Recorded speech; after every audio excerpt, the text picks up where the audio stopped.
يا مرحبا يا شباب، يا اهلا وسهلا بكم. انا فضل القاضي وهذه قناتي على يوتيوب، واليوم بنقلب الاستاذ وتحدي الاستاذ علي العزاني فلان فوق السياره. بسوي له التحدي وبنشوف ايش بتكون ردة فعله ردة فعل الشخص اللي بيتصل. خليكم معنا بعد الفاصل.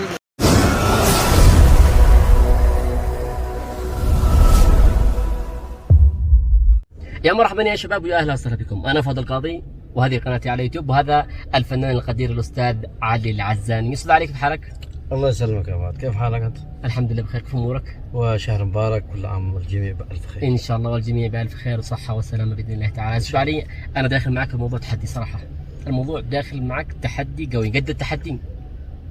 ما بش في مقالب الموضوع؟ ما بش مقالب، بتعرفني انا انسان ولا مسالم. من حق اليع ولا يع ولا حاجة. فضل القاضي معروف يعني حتى انسان في مقلب انا جاهز عادي. مسالم. طيب عشان بس نعرف المتابعين، ايش اشتغلت في هذا رمضان او رمضان هذا؟ طبعا اشتغلنا معنا، كان مسلسل على قناة الهوية وما زال التصوير جاري فيه بعنوان اسكت لي اسكت لك، ومسلسل مكارم الاخلاق على القناة التعليمية، وايضا معنا مسرح في المؤسسة العامة للسينما والمسرح في رمضان بيعرض على القناة التعليمية، وايضا مسلسل اذاعي سراديب الظلام للمخرج طاهر الحرازي.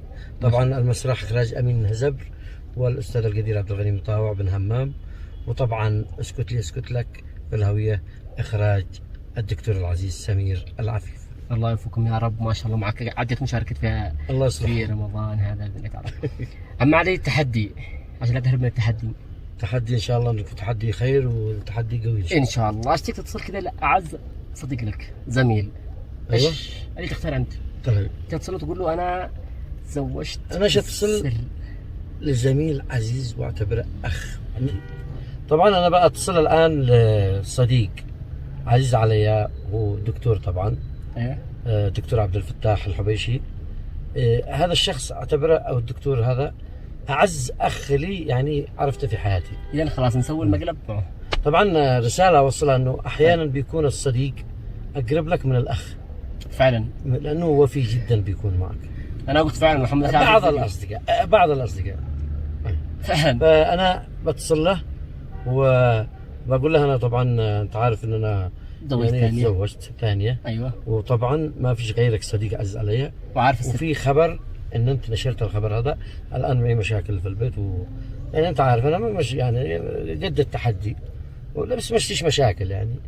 وهو فعلا ان شاء الله يكون مشروع قريب، انه بتزوج قريب ان شاء الله. والله انا مالي علاقه في الفيديو. والله انه مزاح يعني. انا داير الخطأ، الرجال هذا خطير. اي مالي علاقه في الموضوع هذا. بنحاول ان شاء الله انه يكون موجود الدكتور، لانه طبعا الدكتور دائما منشغل في عيادته. ان شاء الله نكون فاضي نتصل لها الان ونشوف. ان شاء الله. خليكم معنا. خليكم معنا بعد الفاصل. بعد الفاصل. ولا ماش فاصل الان. ماش فاصل الان. بس لا تخرج، لا تمشوش. ارجع لا انا اسير صح. لحظه. طبعا تحيه للزميل غيدق. طبعا بنفتح الميكروفون علشان الزميل امير حمزه والزميل امجد. نعم الشباب عبد المجيد عفوا. طبعا اضاءه وتصوير. ايوه والله شوف الدكتور الان طلع معنا. دبر روحك اي واحد. نحاول نشوف من حجره بيضاء من طبعا غيدق صورت معه حلقه من قبل يعني، وامير حمزه صورت معه من قبل. يعني ما تقولوا الان هم بعد ما صورت معهم جو الان يسووا معي.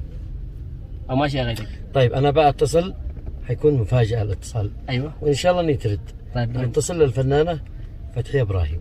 اوه ونشوف هل بترد، لاني اكيد هي. للاشتراك في هذه يلا. النقطة تضغط نجمة 1. نعم.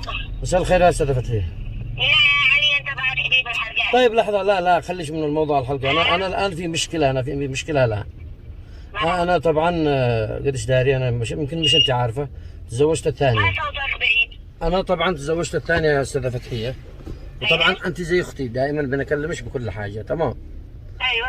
فالموضوع انه الان انتشرت، وفي واحده من الممثلات قالت لي هي فتحيه ابراهيم الذي نشرت الخبر. والله العظيم ما كنتش متوقع ولا انا متوقع ان انا تزوجت الثانيه يعني. فوصل الخبر هو وصل الخبر للاول هذا الحين، تمام؟ انت تزوجت صاد يا استاذه فتحيه ما فيش داعي انه واحد. هو انا قد تزوجت قريب، نزيهه داريه كلهم داريين، بس انا دراني يعني انا ما وهذا اللي تتبلى على شهاده. والله ان انا انصدمت ما لان انت اختي، انت اعز اخت، انت دايره ان انت اعز اخت عندي واعز زميله. تمام وانا اختك انك كلمتني. والله العظيم انا قد كلمتش قبل فتره، انا افتكر ان انا كلمتش وتقريبا ما كلمتش الا انت. انا كلمتش انت ونزيها طبعا. تمام. انا انا ونزيها، انت جيتك انت ونزيها وانتوا جيتوا زرتوني للبيت ولا تكلمتوا بيتي، ما قد جيتك انت وياها اصلا. الان معلش، الان وقعت مشكله في البيت وهذيك حنقت تلعي. تمام. وهذيك عرفت بعدين انا متزوج الاولى، لان انا بيني وبينك اخفيت الموضوع. من هي الثانيه؟ من الوسط ولا البعيد؟ لا الثانيه هي من بني مطر، بس اخفت الموضوع، اخفيت الموضوع عنها.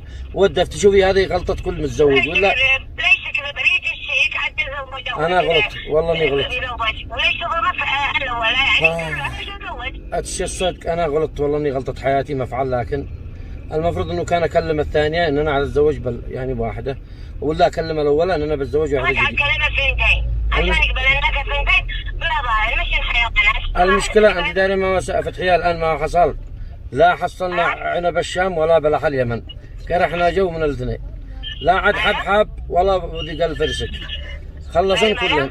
اقول لك الان لا عاد هانا ولا هانا، يعني قرحت من الثنتين. مشكله الحين انت فعلتي لي مشكله ما اناش داري الحين. هي بتقول لي قلت لها انا عاد اواجهك بالاستاذه فتحي. لا انت فعلتي لي مشكله. ولمن تكلمت يعني؟ لا اعرف مجمرتك ولا اعرف ثانيه، لمن تكلمت؟ المشكله الحين انا اشتي رجع اصير عندهم لبيتهم، انا سايره الان للبيت حقهم. اتفقت مع اخوتها قالوا شوف اتصل الاستاذه فتحي ابراهيم ان قالت كذا كذا انك تزوجت فعلا، بدك اخبر. قلت انا ما هيش داريه ولا هي داريه حتى انا تزوجت فتحيه، مشي داريه. ايوه حنقات روحت. من وصلها الخبر؟ معلش بعد الشيطان ما نفعل. من وصلها الخبر؟ انا شاكك في نزيهه الصدق، يعني قال انت دايره هي كثير اكيد نزيهه. فانا بقول لك صدق وما قالت والله ما. طيب منو يا سمين المقدري تقولي؟ ما انا جاي من اتكلم، لكن نزيهه ما تكلمش، انا داري لانه ما صح اتكلم، وانا اعرفها واعرف طبعها ما تتكلمش. والله الام فتحي الان بيتي انخرب، قد انا اخليها ان شاء الله. على؟ البيت انخرب ما اقول لك، يعني العيال كلهم سهروا. قد انا والله تبعتها بدها الحين اقول لها قوي شخصيتك وقول لها انا خلاص اتزوج، يعني انا خلاص قد وقعتها البازر، لكن انت الموضوع ما باقي. المشكله انه انا اقول لها انت تشتريني انا المرايه الاولى وانت لا انت داري مع المشكله، انت داري مع المشكله يا فتحيه. يعني فرحت اني سارت، بس العيال من يصير. انا انقهرت على البنات وعلى وين كانت تصريحا بعيدة خلاص انت تكرهها مع السلامة خلاص خليها تصير حالها وانت تصير حالك. يعني مشوا انت الذين قلتي الخبر، انا اهم حاجه عندي هذا بس، لانه انت اختي انا اعتز بش، انا افتخر بش لانك اختي صادقه ما تكذبيش. فتحي ابراهيم هي رمز للصدق وللوفاء، اهم حاجه انه مشوا انت. لكن انا لو انا داري انك تزوج، لو انت اخذت رايي كنت اقول لك خلي الامر فيه مصداقيه. لو تبصري بين الاولى وبين الثانيه، لو تبصري دحين فين انا حزين وبين ابكي تحت جامع الصالح، قد عاد افتطر من الضيق، قد عاد افتطر من الضيق. بارك يا علي خلاص كل فوق امري والله والسخير الله. والله لا اديت ثالثه، والله لا زيد انت. اقسم لك بالله. ما عاد اشتي. مع الاولى وكلمها وانا كثير راضيه. اي هذا لا والله يستر عليك. ما عاد اشتيش ولا عاد اشتي حد، خلاص ما عاد اشتيش، ما عاد اشتيش. قد انا ضابح من الكل عاد رحلي. انا قاعد بستشفى الحين انا اهداء وصلي على النبي الان. اللهم صل وسلم عليه. ولا ما يأذن فاجد ودخل قدامه وصلي على الله.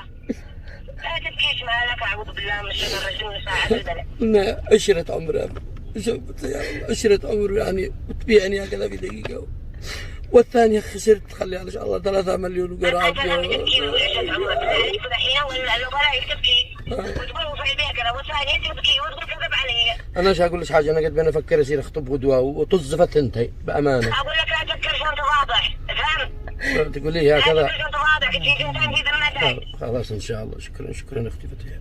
لا تفكر شنطة واضح يا علي. لا خلاص خليني ارتاح شوية. سلم امرك الى الله وادخل الجامع وصلي. خليني اهدى شوية برجع احاكي شوية. الان كلمها الان الحين في مقلب الان. طيب فتحي اختي، انت كنتي يعني انا بنختبرش اختباء، طلعتي ان انت ست الكل. طبعا هذا هو فؤاد القاضي، عرفتيه؟ المجرم فؤاد القاضي. ما اناش مجرم. فؤاد القاضي عرفتيه؟ عرفتي امير حمزه؟ ما جيت تعرفي كيف يا ما رمز للوفاء وللصدق ايش اقول لك، الطيبه والاحترام، لانش رمز الفنانه اليمنيه ورمز الدراما اليمنيه الاستاذه فتحيه ابراهيم، صاحبه القلب الكبير وصاحبه القلب الكبير والانسان الصادقه والوفيه والوطنيه فعلا بامانه.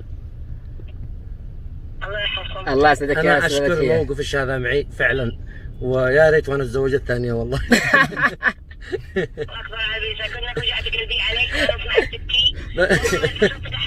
والله انه قاعد مثل تمثيل خليل. لا نراش نفعل منكح النزيهه. انا ناس بتوجعوا يعني عليكم، انا ما وجعت قلبي عليك الا انا بعتبرك اخ. انا بدالك انا كنت والله قلبي وجهي. والله انش اعز اخت عندي، وانه هذا قلت لهم انا، هم قالوا لي منعت تتصل لاعز انسان عندك، قلت والله العظيم ما اتصل لاختي فتحيه ابراهيم، لانش انت اختي فعلا يعني بدون كلام.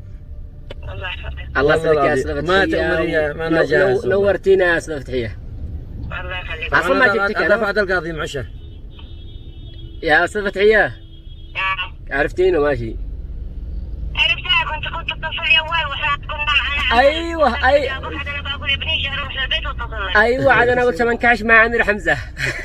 في الحلقه حق امير حمزه بس ما سافرت، قلت منكحش انا مع عمي هذه، وعمي علي اختارك هو للامانه، قال والله انا اعز لاني اختي زميله. لاني اختي انا بتمثل الوفاء في الناس. والله ونعم فيك يا استاذه فتحيه، وامي فتحيه الله يعطيك الصحه والعافيه. شكرا لك. طبعا الحلقه هذه بتكون ان شاء الله بعد 30-40 ما تنزل، وسامحينا، اتمنى تسامحينا. ما شاء الله. سامحينا. وجعوا قلبي والله. ما عاش من وجع قلبك، بس سامحينا بس. الامور بجديه انا ما نشوف. ايوه ولا اخذ بكي عندي كذا، انا اشبكي جنبه انا. الله يحفظك. برسلك الرابط ان شاء الله على واتساب. برسلك كل سنه وانت طيبه ورمضان كريم عليك وعلى بناتك وعلى كل اسرتك. امين جميعا. الله يسعدك. بخير وجميع المستمعين بخير. الله يسعدك ويحفظك. في امان في الله. امان الله. مع السلامه. في امان الله. والله كان الموقف صراحه شفتوا كيف الوفاء، انه يعني حرفيا بعض الناس يعني تاثرت من بكائي والله، وزعلت على ان تهدم البيت وبتقول لي اهداء. صلي على النبي وصلي. هذه فتحيه ابراهيم. والله يا عم علي صراحه انا يعني قلبي ضعيف والله، لا يحتمل كل هذا. الله شكرا لك يا عم علي. بس انا قبل هذا ايش توصل رساله للمتابعين الجماهير، يعني رساله ايش بتكون الرساله هذا عليك انت يعني؟ انا اقول لهم انه تحروا الصدق في حياتكم، لانه الكذب اذا شفتم فيها النجاه فان فيها الهلكه فعلا. واجتنبوا الكذب فان رايتم ان فيها النجاه فان فيه الهلكه. وهذا كلام المصطفى رسولنا الكريم محمد بن عبد الله صلوات الله عليه وعلى آله. والسلام عليكم ورحمة الله وبركاته. لا تعليق، وأراكم إن شاء الله في فيديو ثاني.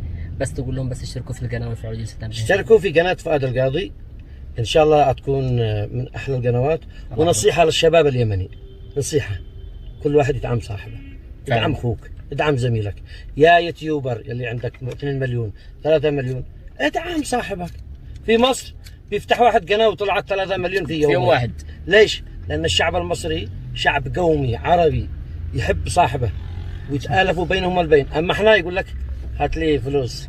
فعلا والله حرفيا ما فيش داعي للفلوس. تمام يا يوتيوبر، وكلكم عيالي وانا ربيتكم انا وانتم دايرين كلكم. كل واحد ادعموا اصحابكم، ندعم الشباب اليمني. خلونا نستثمر الشباب اليمني في حاجه صح. وهذا رسالتي لكم، امنكم الله في شباب اليمن. لا تعليق، وأراكم في فيديو ثاني في أمان الله ان شاء الله.